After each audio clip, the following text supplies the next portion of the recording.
Hi everyone, this is Marisa with MING CREATIVE ART ACADEMY. Welcome back, or if this is your first time here, thank you so much for joining us. Today we'll be doing a video on painting with color. And so we will be continuing our work from a previous video on underpainting. And if you're interested in watching that, then I definitely recommend checking that one out before this video, just so you can have a timeline of how this painting is coming out. But if you're mostly interested in painting with color, a little bit of color mixing, then this video is definitely for you. So let's go ahead and check out some of the colors we have here. This might be your second run hearing me talk about this, but always great to get a reminder that on my palette I like to have two of each primary colors. So I have a warm yellow and a cool yellow, a warm red and a cool red, warm blue, cool blue, and I have my three secondary colors, orange, green, and purple. And so I like to have two of each primary color because it gives us a little variation when we're mixing our colors. Sometimes we need a warmer blue when there's more light casted on a particular object. Sometimes we need a cooler blue when we need more shadow or we want the appearance of a color to be darker. And the same goes for our other primary colors too. So let's go ahead and get started color mixing, and then we'll come back and start applying our colors to the canvas. So as we examine our reference photo here, let's take note of the different colors that are going on. We don't have a huge difference in color between, say, this apple and this apple, but there's definitely a difference in color between these apples, this one, and the background. And then even within the subject, we have the difference between the red in the bowl and the red in the apples. And so definitely taking note of that and looking at the different colors we'll have to mix in order to accurately portray this image. Let's take it step by step. So I'm going to start mixing the colors for the apples here and for this one right here. This one is slightly lighter than these, and then we have a little highlight here. So since there are very subtle variations going on, I'm going to mix 5 different colors for just the apples right in here. And then I'm going to mix some colors for this part of the subject, the bowl, and the background. But I'm going to start with the apples first. So we're going to aim for 5 different colors from darkest to lightest. And so that'll include shadows, midtones, and highlights. And then we'll have our colors for the apples and we can move on to the next one. Let's go ahead and do that.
All right, and we're back.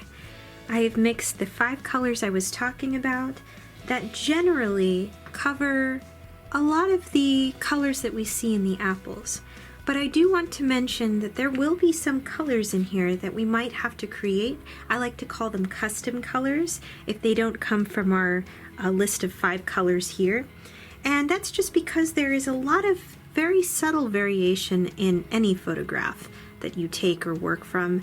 And so there will be certain colors in here that we can't get from the 5 colors we've mixed because maybe they have more of a warm tone, they're a little bit cooler, perhaps it's a more intense highlight, so we need more white and yellow. And so the basic idea here is just to have 5 general colors that you can use as a launching pad, and then from there you can maybe take a little bit of your highlight color here, mix some yellow in it if you need to, or from your darkest dark here, maybe mix some more blue if you need that. And so they're just a set of basic colors that we can use and work from. So now that we've done that, I'm going to take a look at our photo again. And we have 2 more sets of colors to mix that I'd like to do with you today. And so I'd like to mix colors for this bowl, and then I'd like to mix colors for the background and foreground. So for the background, I'm just going to mix 1 solid color because there's really not a lot of variation. As you can see, it's really just a plain off-white background.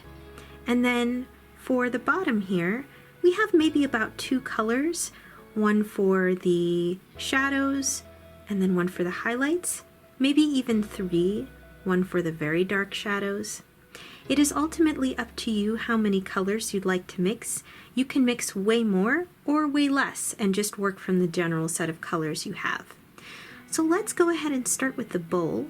I'm going to mix a total of 2 colors from the bowl, and then from those 2 colors, when we paint, we can mix more of these subtle areas here. So I'm going to mix the lightest light and then the darkest dark. And then from there, we can mix in more colors to make our midtones once we're starting to paint. All right, so I'm gonna go ahead and get started on mixing the colors for the bowl.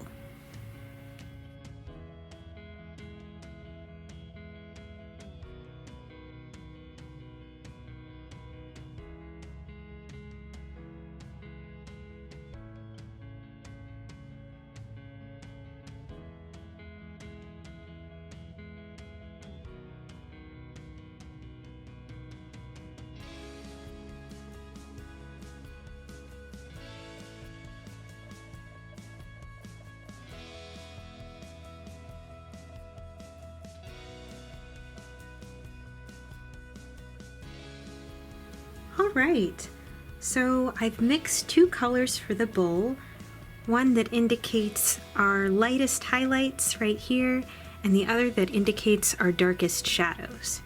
And so the next 2 I'm going to do are the background right here, which is just 1 color, and then 3 colors for the part of the foreground right here, the surface that the bowl is sitting on.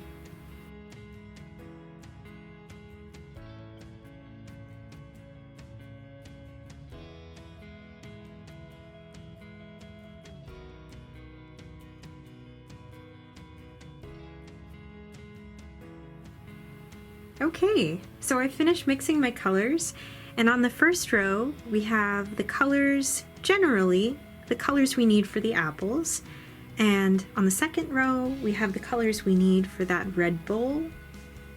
On this row right here, these 2 are on the same row, kind of ran out of room, but on the left here we have the color necessary for the background, and right here we have the colors necessary for the surface that the apples are sitting on. So let's go ahead and get started painting. And as we paint, I will be using nothing but this color palette right here. And if I do need to mix something new, I'll let you know. Let's go ahead and get started. So here we are, and we're about ready to paint. I have my underpainting right here from our previous video that we'll be continuing to work on today. And I have 3 different sized brushes here. And so I wanted to point out that I have a fairly large brush, medium size, and kind of a tiny one here. And these are the only 3 that I'll be working from today, perhaps with the exception of a really small brush that I have that we can use for highlights and a little bit of detail. And so one last thing I want to go over with you before we start painting is that I typically like to start with the darkest shadows. So I would take the darkest color on my palette and start applying it, but I always like to start with the background first as a general rule. So even if I'm not following a technique where I go from dark to light, I like to fill in the background even just a little bit so that I can get an idea of what color is back there. And then when I start applying paint to the subject, it looks like the background is behind the subject rather than in front of. sometimes when we apply paint in the background after we've painted the subject, it can look like we're just kind of painting around it. And we really want this to be as realistic as possible. So we're going to start with the background first. And you are welcome to use as much medium/solvent as you want to lighten the background and to make it a little bit less thick in paint. But I'm going to go ahead and apply my background color now to all of this area here and let it dry a little bit and then come back. And at that point, we can start painting the darkest shades that we have in this picture.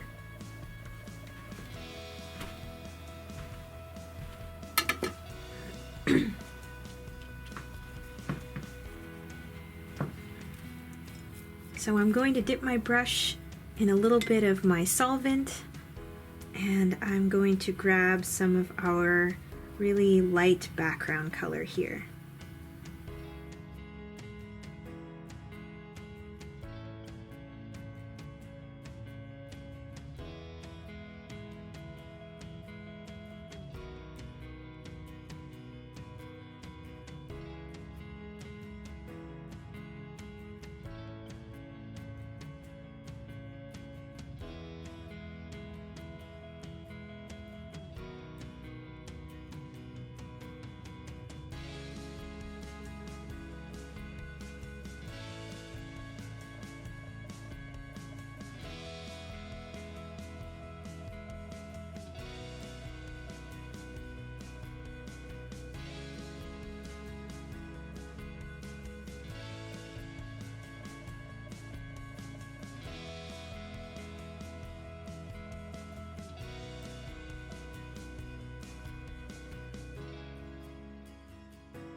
All right, so I have my darkest shade right here.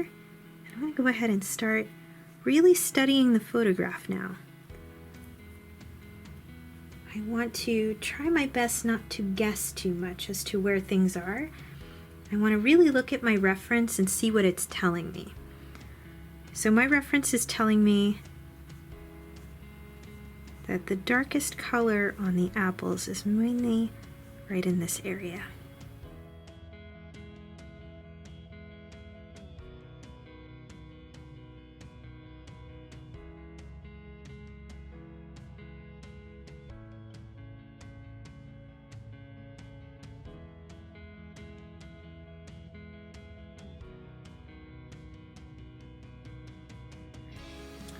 All right, so I've painted in the darkest areas that I can find on these apples.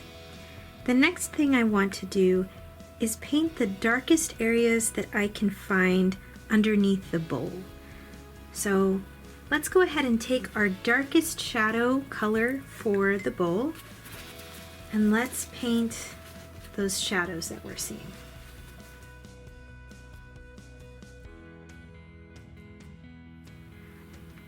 So it's not very much of a change, but there's still some shadow there, so I'm glad we got that. And now, the next thing I'd like to do is I'd like to come back to the apples and focus more on the next color that's coming up.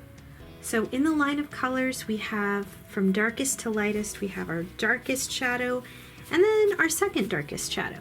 So let's take our second darkest shadow and start working that into all the places that we're seeing it.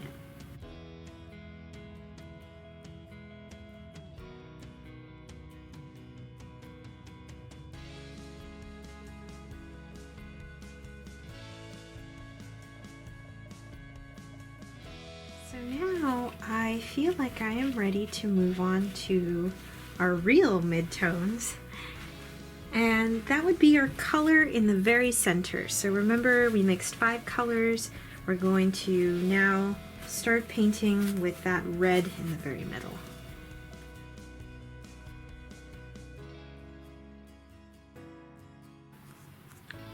And it looks like we're getting to the point where we might have to mix a new color. And I don't think I'm going to be adding any other colors from my palette other than what we already have in our list of 5 colors here.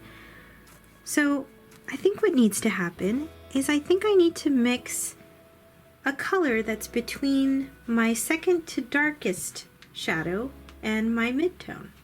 So basically what I'll do right for that is I'm going to take a little bit of my midtone color, a little bit of my second to darkest shadow, and just mix the two together.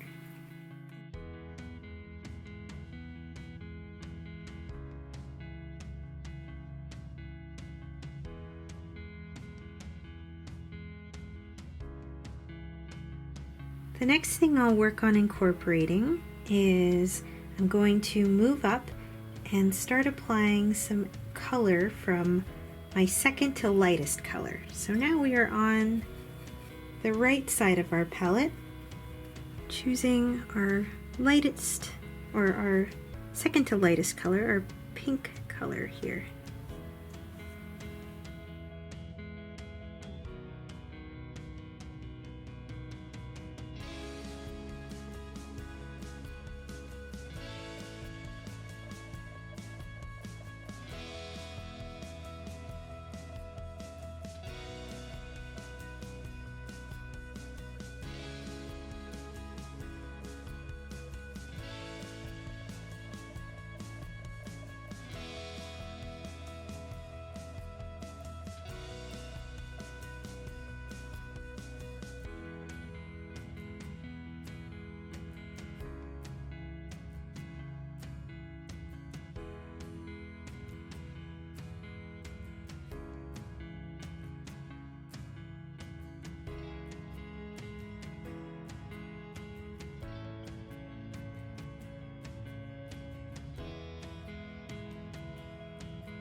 Alright, so we've come to the end of our tutorial, and I want to thank you so much again for joining us today. This is my end result, and this is the way I enjoy painting. I love showing bits and pieces of the underpainting, and for you as an artist, it's totally up to you if you'd like to do that too and follow along, or if you'd like to cover the whole canvas, if you'd like to do more detail or less, all of those options are up to you. But up to this point, we have colored our canvas almost entirely, leaving some little spots, and we've done our highlights, our shadows, and our midtones, and some other colors in between. And so this is my end result. Thank you so much, and I hope that you have a wonderful day or night.